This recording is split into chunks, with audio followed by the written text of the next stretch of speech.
What's good? What's good? What's good? Welcome back to the channel, man. We got us a new microphone, y'all. So, this video, man, I've been trying to do this video for like the last month or so. And every time I try to do this video, either I get interrupted or my camera don't act right, microphone messes up, or I do the whole video and I ain't got no audio. It's like something don't want me to tell this coming story. And for a while, I had forgot about the story until I talked to my mom the other day, and she told me, come to find out, she told me that one of the guys in this story passed away about a week ago. So RIP to him. But in this video, I'm not gonna use his name just out of respect, you know, for the deceased or whatever. But this video took place down in Mississippi when I was living down there, and it was some years ago, man. I don't know, probably 8, 9, 10 years ago or something, when I was living down there. It was during the time when I first started driving. So anyway, I ain't gonna carry too long. I'm gonna tell y'all this. It's just, you gotta watch who you surround yourself with, and watch who laugh in your face and call you buddy and friend, and you know, all this kind of stuff, and carry on. But anyway, man, this story, like I said, took place down in Mississippi. I was living in Swiftwater, which is right outside of Greenville, but I was working for a farmer down in Anguilla, Mississippi, which is my hometown. And I had been working the whole harvest. So a little backstory about what I used to do. I was running OTR like all summer up until the fall harvest, until they started cutting corn and beans and all that shit. Then I come off the road, I work for a farmer during the harvest. After the harvest, I'll go back OTR. So this particular year, I'm working for this farmer, and from the beginning of the harvest all the way up until this situation occurred, everything was going smooth. You know what I'm saying? So we out in the field, you know, during the harvest, you know what I'm saying, you can load up to 84,000. So I'm loading the truck down, driving a little old day cab freight shaker with a little old, I don't know, 28-footer, 40-footer grain wagon or whatever. I think it was a 28-footer. It was a little short motherfucker. But I loaded that motherfucker to the hull. And I'm talking about, it wasn't nothing for me to make goddamn $1,500, $1,600 a week, you know, doing that, because I was getting paid by percentage. So, well, about a bushel, same thing. But anyway, we got down, get on up in this harvest season. This one farmer named Paul. Paul was a cool dude. You know, he's an older white guy, cool dude, you know what I'm saying? So I thought he had two of them 389 like I'm driving now. He had two of them motherfuckers all chromed out. They was all black, one is tinted, all that shit. Clean ass trucks.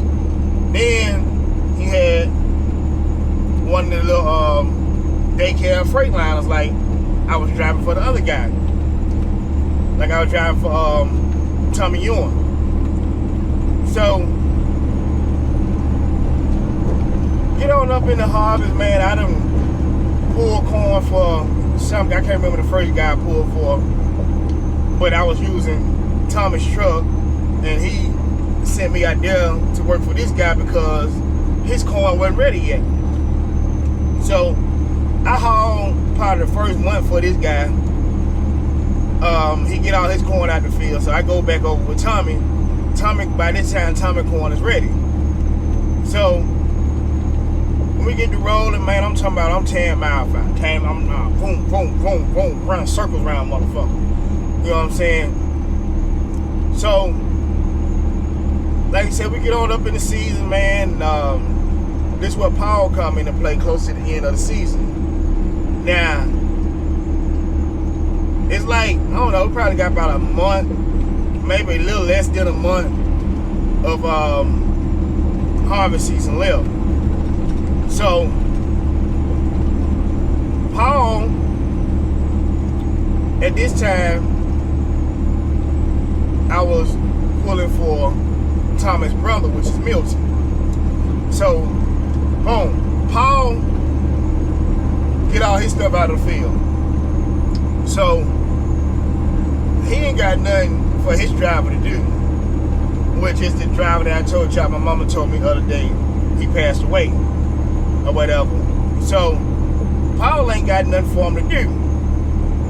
So, I guess they get in their mind, Paul gets in his mind, I got an idea.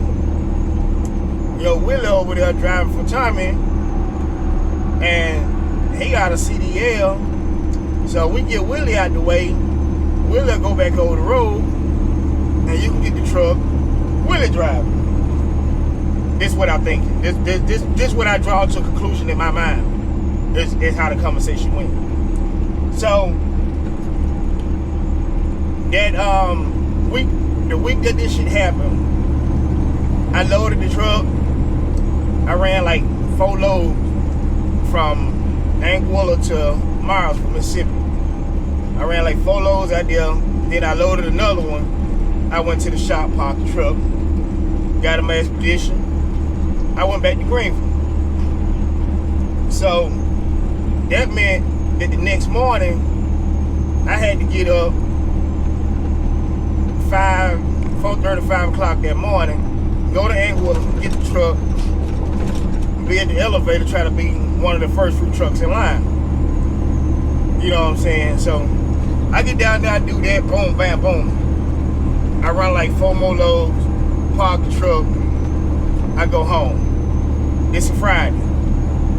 So Friday payday. I get paid, cash my check, fill my cooler up, give me a bottle. I haul ass back to Greenville. Now I hang out in Anguilla for a little while, you know, lollygagging under the tree and all that shit. I go on back to Greenville. I get a call that Saturday morning. It's Tommy. Hey, Willie, you busy? I'm like, nah, Tommy, just a little hungover. What's going on? What you need? I need you to come down here. I got something for you. Okay, give me about an hour and a half, 2 hours, I'll be down there. So I get up, take a shower, wipe my face, brush my teeth, all that good old stuff. Get in the truck, ride down there. I call him, I say, I'm down here, where you need me to meet you? You want me to meet you at Garvin or come to your shop? I'll come to my shop. Okay, cool. Go around there to Tommy's shop. I pull up beside him. I said, come on around, get in. I get out of my truck, get in the truck with him. He said, now, tell me why my truck was out in front of Tom Davis' house this past week. I said, Tom Davis? I said, I ain't been out Tom's house in I don't know how long. I said, I used to hunt with Tom now. Mind you, Tom is my cousin. So, I'm like, I haven't been out that way in so long.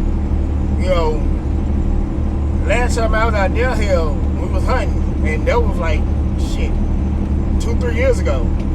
You know, well, I got witnesses say that you dumped two hoppers of corn out there in front of Tom Davis' house out of my truck. I said, hold on. I said, you mean to tell me that I took your truck with your corn on it, drove past garbage shop where the truck is normally parked at, go all the way out to Tom's house, drop 2 hoppers of corn, drive back to garbage shop, pull in, get in my truck, and go the fuck home. I said, which day it was? I don't know, Tuesday, Wednesday, might have been Thursday, I don't know. I'm like, so Tuesday or Wednesday, maybe Thursday. I said, okay, now, each one of those days you talking about, I pulled 5 loads. I say, I got receipts from the elevator showing that I delivered 5 loads. I say, when did I have time to leave the field, drive 10, 15 miles outside of town, go jump 2 hoppers of corn in front of a man's house and come back to the field? I said, think about this. You would have knew your damn self that I didn't go to the damn elevator that fast. I said, he said, no, it was my motherfucking truck. And I said, hold on. I said, call that dog, bro. I say, what we ain't finna do is get out of pocket. You not finna holler at me like I'm a motherfucking kid. I say, I told you I didn't do it. I said, why the fuck would I do it? I said, I ain't got no reason to steal from nobody for no damn corn. I said, what they gonna do with the corn? See, what he thought, what Paul thought, okay, well, Tom and TL and all them, they hunt. They use the corn for deer bait. So he told them, now this is coming from my cousin. He told them, if they said that I came out there and dumped the corn, they could have it. This is what Paul told my cousin TL. All you gotta do is say Willie came out here in Tommy truck, dumped the corn. You can have the corn. Y'all can have the corn for to bait your sites and shit, your hunting sites. Okay. So Tommy get out of pocket with me, and he got his pistol laying on the console. Mind you, back in that day, I was ruthless. So I had my motherfucking pistol and my motherfucking yang in the motherfucking truck, but I had my pistol on my side. I said, Tommy, I said, I don't know what you got going on or what you thinking, but this ain't that and that ain't this. I said, if anything, you need to look into, go out to Garvin and check them cameras and see who the fuck got in that truck. And if they did get in that truck, who the hell got in the truck and took the corn out there? So I get in my truck, I goes out to Garvin, and I'm talking to Garvin. He said, yeah, I already know.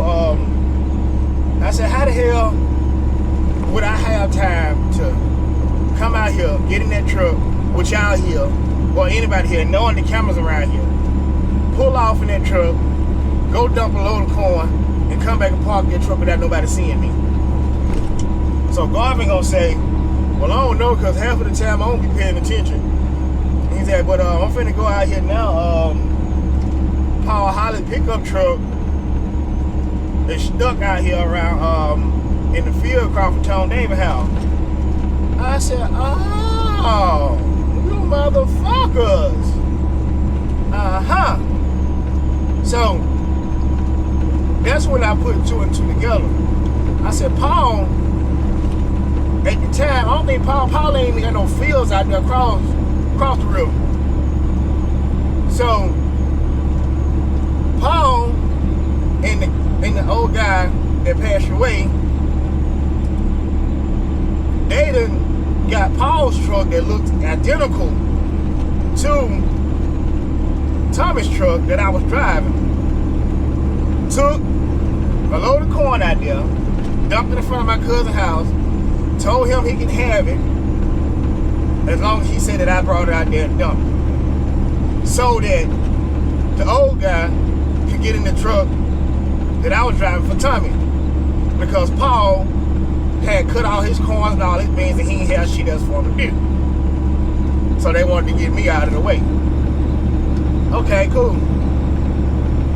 I go back home. The next day, that Sunday, nope, that Monday, my mama called me. She said, hey, that motherfucker called you down here for that bullshit Saturday. Y'all excuse my language, but this is how my mama talk. And I hope YouTube don't say that. She say, oh boy, just parked the truck in front of the house and walking across the field to his house. I said, who's the old boy?